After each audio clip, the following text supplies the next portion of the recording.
And just when you think it doesn't get any worse, we get this big document.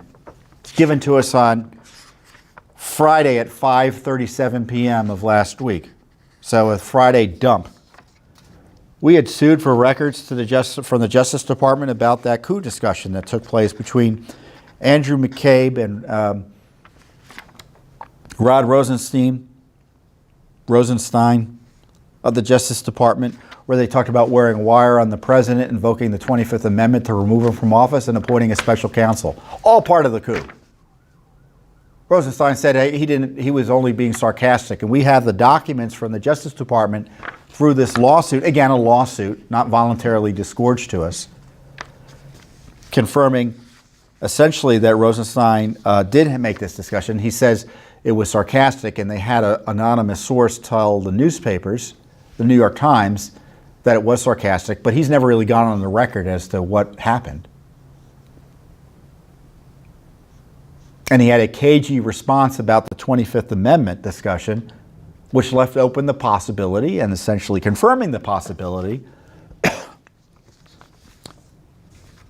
that he discussed misusing the 25th Amendment to remove the President of the United States. Well, then we get another document, and this document is a memo written by Andrew McCabe. In many ways, not a reliable witness, but according to the document, it was a contemporaneous recordation written shortly after the meeting that took place on May 16th, 2017, in which the coup was discussed. They didn't call it a coup, but that's what it was. If two generals were meeting, talking about removing the president and wearing a wire on the president in order to justify removing him, you'd call it a coup, wouldn't you? Well, that's what two senior officials in the law enforcement, the acting FBI director, Andrew McCabe at the time, most senior guy in the FBI, acting attorney general for the purposes of this discussion, Rod Rosenstein. Listen to this out of control, contemporaneous recollection of the main topics they discussed. This is McCabe writing. I began by telling him, Rosenstein, they went over to Rosenstein's office. Rosenstein, I forget how it's pronounced.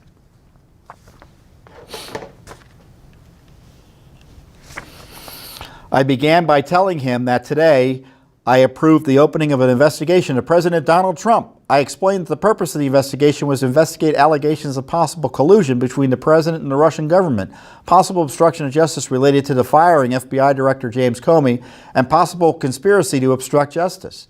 The DAG question, the DAG being the Deputy Attorney General, Rosenstein, questioned what I meant by collusion, and I explained that I was referring to the investigation of any potential links between the Trump campaign and the Russian government. I explained that counterintelligence investigations of this sort were meant to uncover any existence of any threat to national security, as well as whether or not criminal conduct has occurred. What was the basis for all of this? Counterintelligence investigations are designed to investigate intelligence, foreign governments. You can't use them to do a criminal investigation. And he goes on to say that he was basing this on an interview that Trump had with Lester Holt about the firing of Comey and the memos that Comey illegally kept at his home. He didn't say they were illegally kept, but these are the spy memos that Comey wrote on the president. Comey had them. Why didn't he conduct a criminal investigation of President Trump? Because he knew the memos didn't justify a criminal investigation of President Trump.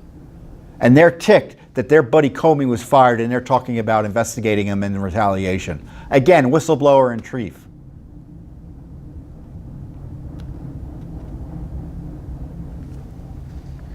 Then the Lester Holt interview, the NBC's Lester Holt interview, they use that all the time in a dishonest way against President Trump. Because the way and I'm going on memory here, but you can look it up online. Because President Trump says, well, I fired Comey because of Russia. Well, he says, A, it was in part because of Russia. And B, he goes on to say, even though I knew it might extend the investigation.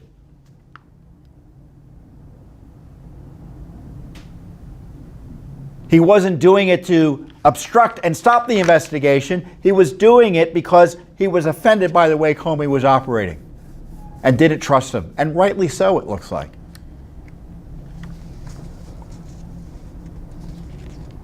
He wanted it stopped. It wasn't stopped. And he knew it wasn't going to be stopped. He tells Lester Holt, I knew it would lengthen the investigation because of the change in FBI directors. There's no basis for a criminal investigation. To have the acting FBI director just decide he can investigate the president and a whole based on that? And then he goes on to tell Rosenstein, you're a witness. Like he's running the show.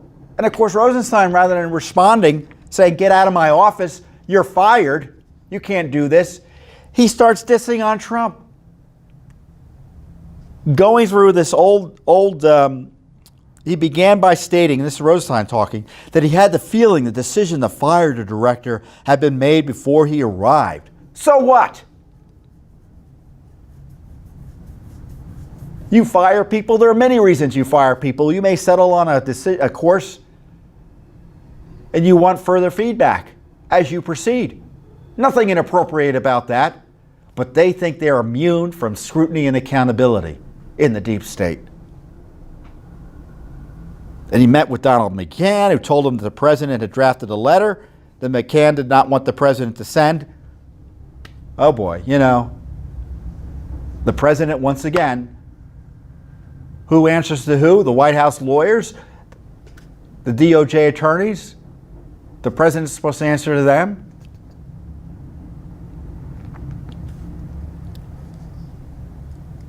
And he talks about how the president then directed Rosenstein to write a memo explaining the reasoning for Director Comey's termination and that the DAG should include Russia. Rosenstein said that the president, he did not think this was a good idea, and that his memo did not need to include Russia. So the allegation is that the president was firing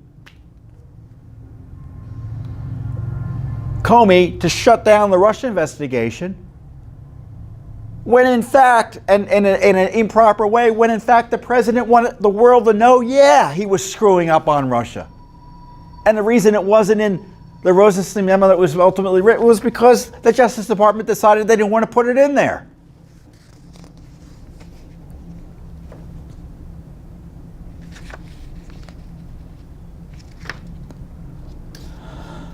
And then listen to this. As our conversation continued, this is the conversation that Rosenstein's having with McCabe. The DAG proposed that he could potentially wear a recording device into the Oval Office to collect additional evidence of the president's true intentions. He said he thought this might be possible because he had not searched. He said he thought this might be possible because he was not searched when he entered the White House. I told him that I would discuss the opportunity with my investigative team and get back to him. Now, I understand McCabe is writing a CYA memo in some fashion here.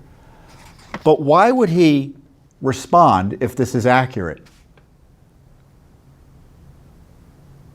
to Rosenstein's suggestion of wearing a wire with offer to do follow-up with his investigators if he understood him to be joking?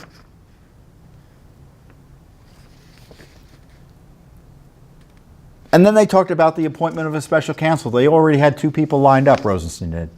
Obviously, one of them was Mueller. Lots of redactions. So I'm sure this is the 25th Amendment discussion that the FBI is withholding from us.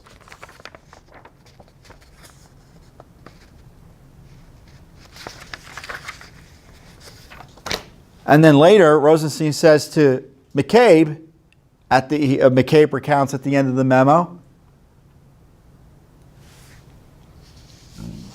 you got a credibility problem because you said you weren't involved in your wife's campaign. Remember, McCabe's wife was running for a state Senate seat in Virginia? Gets a boatload of money from a Clinton-connected Terry McAuliffe, then governor of Virginia, while McCabe is, quote, supposedly the FBI is investigating McAuliffe and the Clintons. And Rosenstein says, well, you told us you weren't involved in the campaign, and there are pictures of you with your wife's campaign shirt on. And McCabe goes, oh, no, I had permission. It's not a problem.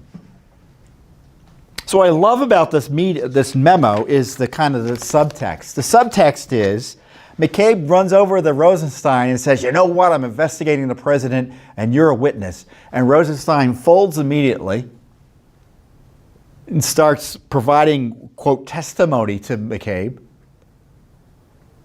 Offers to wear a wire on the president. They probably go on to discuss the 25th Amendment. It's pretty clear that took place. We have the other documents and their other reporting on it. And then Rosenstein figures out, I'm going to push back on McCabe. You got a credibility problem. And McCabe says, oh yeah, well, I'm okay on that. Talk about rats in a box, huh?